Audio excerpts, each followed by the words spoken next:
As mothers, we hear it all the time. Do your Kegels, do your Kegels, and do your Kegels. But why should we do our Kegels? Well, that's why Dr.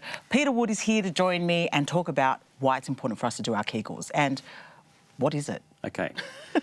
So Kegels, I guess it was a Dr. Kegel who invented these things, but I don't actually know who he is. But basically, pelvic floor exercises is really important, sort of daily or even several times a day routine that women should actually get involved with. What age group are we talking about? Are we talking about high school? I would suggest all age groups. Okay. And getting into a healthy habit of doing them on a regular basis is a really good idea. Okay. So just in summary, the pelvic floor is what sort of holds everything together.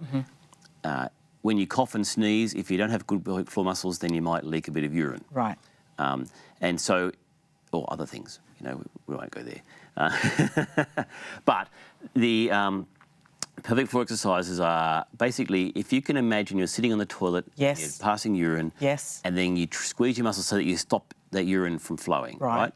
That is the pelvic floor muscle contraction, right? So that's the key, and that's the hardest bit, is to get your head around how to actually do that. But you shouldn't do this on the toilet. Correct. In the middle. That's right. Yeah. So you only do it when you, but that's just a little to get your brain in the right place as to know where to actually, where it is. which muscle to push or to squeeze. Yes. But then I recommend you do a set of exercises like this, where you do 10. This is not on the toilet. This is at other times, right? Yes. So you do 10 when you're not quick wanting ones. to go to the toilet. Correct. With an empty bladder. Empty bladder at any time, right? Okay. Do 10 quick ones where you squeeze, relax, squeeze, relax. I'm using as if I'm pretending to squeeze. And then you do 5 where you hold it for 10 seconds. Yes. And then relax for 10 seconds, then hold it for 10 seconds. So the whole thing takes you about 2 minutes, right? Okay. Best time to do it, sitting at traffic lights. Yes. TV commercials.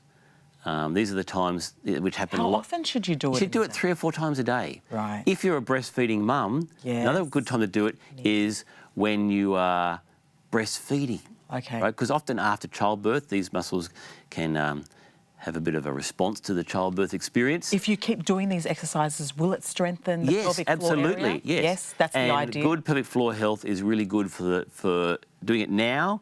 Means it'll pay dividends later on in life as things deteriorate with your hormones. Is there a time where we shouldn't be doing our Kegels? Just when you're on the toilet. Right. Yeah. So and the other thing is, if you feel a sneeze or a cough coming, try and consciously contract your pelvic floor muscles first before the cough or the sneeze happens. Yes. And that really is good for your pelvic floor. Okay. If you don't have them contracted when you cough and sneeze, it puts this big pressure wave on your pelvic floor muscles, and it can be bad.